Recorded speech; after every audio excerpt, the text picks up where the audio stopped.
Today, I'm going to show you how to build these awesome looking planters that are going to continue to look great year after year using only simple tools and materials. I do have plans available that covers both the large and the small version of these planters if you want to build along. Now I'm doing something really special with these plans that I've never done before, and I'm going to need a little bit of your help. More on that in a bit. For now, let's get started with the build. Now we're keeping things simple, so these planters are built entirely from 1x4 cedar. Now how many cedar boards you need depends on how many of each size planter you're building. Now with our materials in hand, it's time to start cutting down our parts for our planters. Now you have a few options on how you can cut these down depending on what tools you have available. You could certainly use a circular saw or a jigsaw or even a handsaw. But by far the fastest and most efficient way to do this is going to be at the miter saw with a good stop block so you get repeated results. The really nice thing about cedar is it's a soft wood, so no matter what tools you have available, it's going to cut really well. It makes this process really easy. Also, it actually makes the shop smell pretty awesome.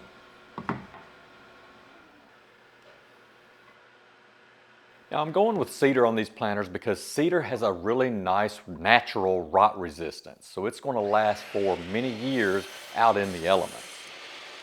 Now, depending on where you live in the country, you may or may not have a good source of cheap cedar. So be sure to check out other woods for your area like probably redwood or fir, or if you live down in the Gulf Coast, cypress is a really great option. One thing I would avoid though is using any pressure treated pine. Now I know they say that the modern chemicals that they use in pressure treated wood is perfectly safe and non-toxic and probably won't cause cancer, but for me, I've heard that song and dance before and I'm just not taking the chance. So next I'm ripping down some of these pieces to use as cleats to hold our side pieces together. Now this is completely optional if you don't have a table saw or don't want to go through the effort, but this is just going to help reduce the amount of materials that we're using.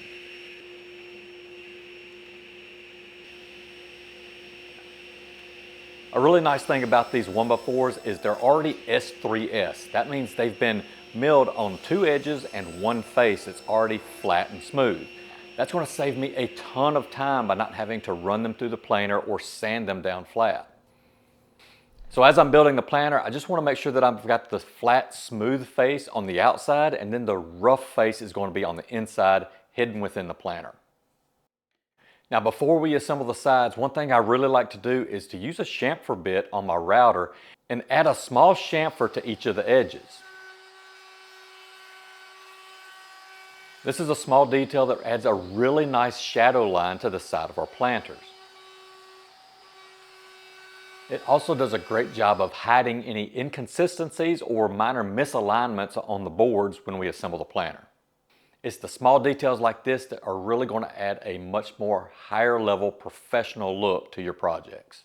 Now you can easily add this chamfer with just a handheld trim router, but if you do have a router table, this is where they really come out and shine.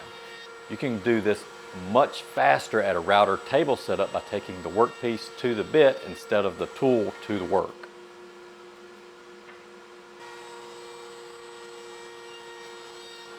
And now we can start assembling our planters. Now because these planters are going to be living outside in the rain and the elements and also holding dirt that's going to be full of moisture, we want to make sure that these planters are going to stay together for the long term. That's why I'm using a waterproof glue such as Titebond 3, and I'm using some coated deck screws to ensure that these planters stay together and don't end up falling apart after just a season or two. I'm also going to be using a good countersink bit to drill the pilot holes for all of my screws. This is absolutely essential to make sure that the boards don't split when you're driving in the screws. Now I use a framing square to keep everything perfectly square and aligned as I'm assembling the sides. Now if you're paying attention, you'll see I'm not just putting these cleats anywhere on the back of these boards. I'm using another board as a spacer to get them in the exact position. Now this is going to be important later on when we start putting the sides together to create our box. This space is going to let the sides fit together like a puzzle or one of those old sets of Lincoln logs. Which, now that has me wondering, do they even still make Lincoln logs, or do you have to be an old fart like me to remember those? Once I have that position, I quickly mark it with a pencil so I know where to go back to.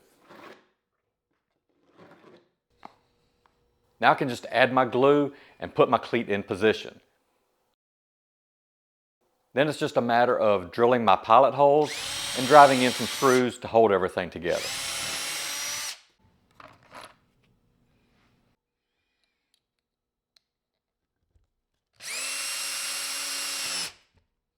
Repeat this on the other side of the board and you've got one side completed.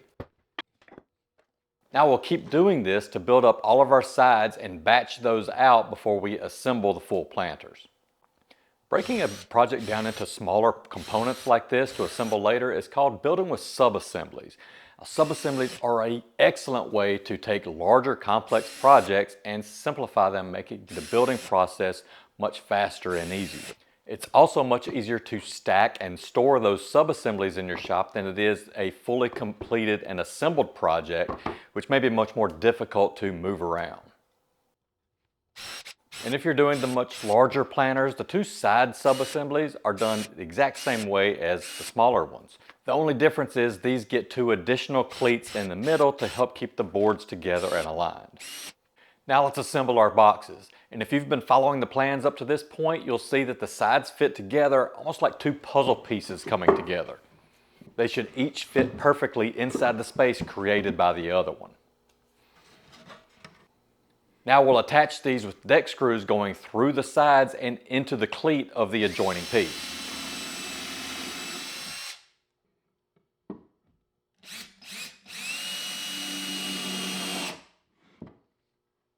Now, since we're working so close to the edges of the boards, you definitely want to use a countersink bit to pre-drill the holes so you don't split the boards. Now, as you're putting the boxes together, if you notice some of the sides are not quite lining up perfectly and they're a little bit uneven, don't worry about it. We're actually assembling the boxes upside down. So once they're fully assembled and we flip them over, everything should be perfectly aligned and we'll have a nice flat top surface. All the inconsistencies and anything that was out of alignment will be hidden underneath the planter box and will never be seen. By the way, during this assembly, I did get a visit from Grayson, our new shop foreman. He was a little bit skeptical of my assembly techniques. But after explaining how this assembly technique is not only fast and efficient, but incredibly strong and much better than other options, he eventually came around. Although I think he's still somewhat skeptical.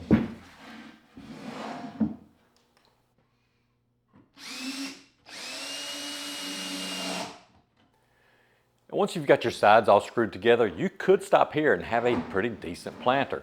However, I want to kick this up a notch by adding some nice decorative trim around the top border of the planters.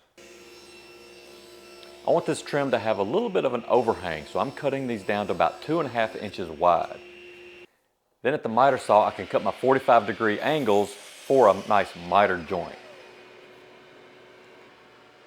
When you're cutting out the parts for your frame, be sure to leave them slightly oversized. Then bring them back to your planter boxes and use the inside corners to mark the exact length that you need to cut them to. This will ensure you get the perfect fit for each of your planter boxes.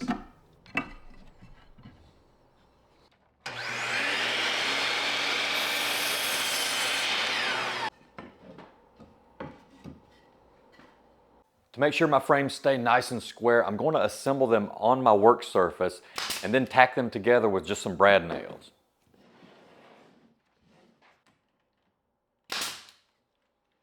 I'll spread some more waterproof glue on top of the planter boxes, then put the frames in place and then tack them in place with some brad nails.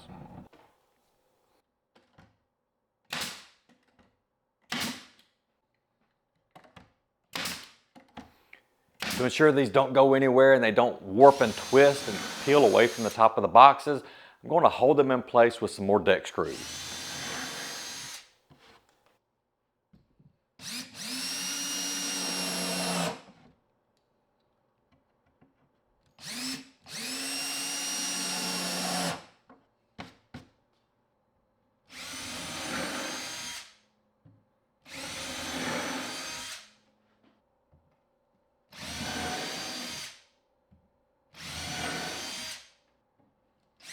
And once the frames are in place, I'm going to use my trim router to add a heavy chamfer all the way around the perimeter.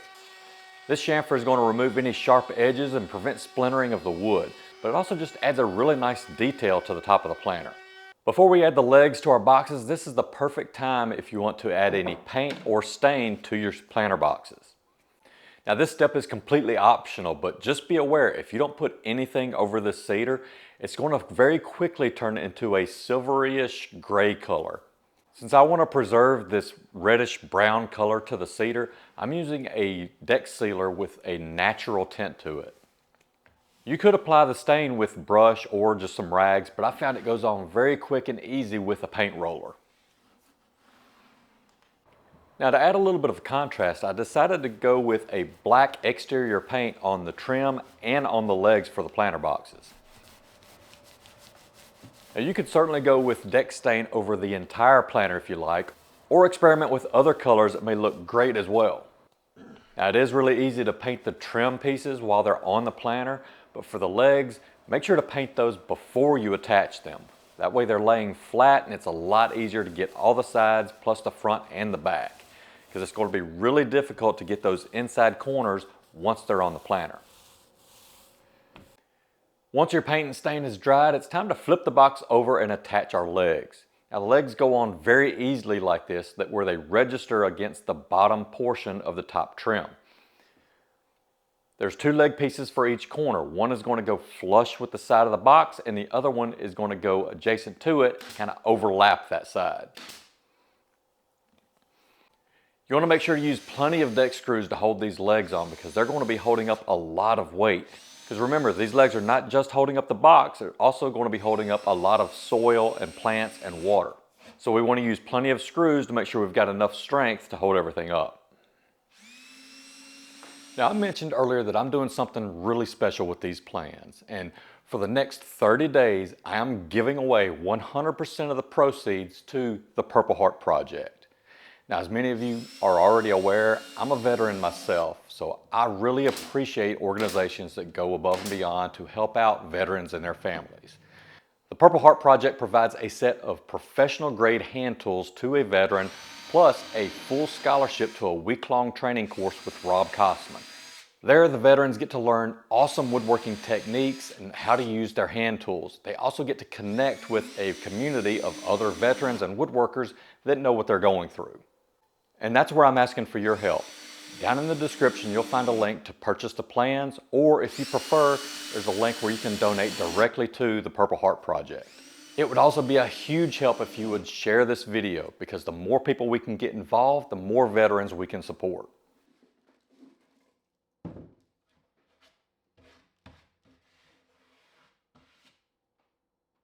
We need to add a few cleats to the inside of our planter to be able to hold the slats that's going to support all of our dirt and our plants. I'm using some of the scraps from cutting down our trim pieces and our legs.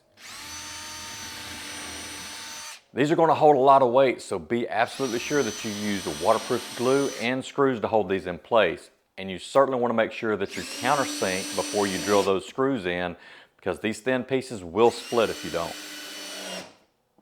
Measure and cut a few boards to span the distance between those cleats. That's going to create the bottom for our planters. Next, I'm going to line the inside of each planter with some landscaping fabric. Now, landscaping fabric is going to hold in all of the soil inside our planter to keep it from washing out, but it's porous enough to allow any excess water to drip through the bottom of the planter. This will keep your plants from drowning, but still retain enough moisture to keep them healthy. The only thing left to do is to fill our planters now with good high quality soil, and then absolutely load them up with all of your favorite plants and flowers. And don't forget to grab those plans so you can build these planters yourself. And if you're looking for another really awesome build, then go check out this video right over here. All right, we'll see you on the next one.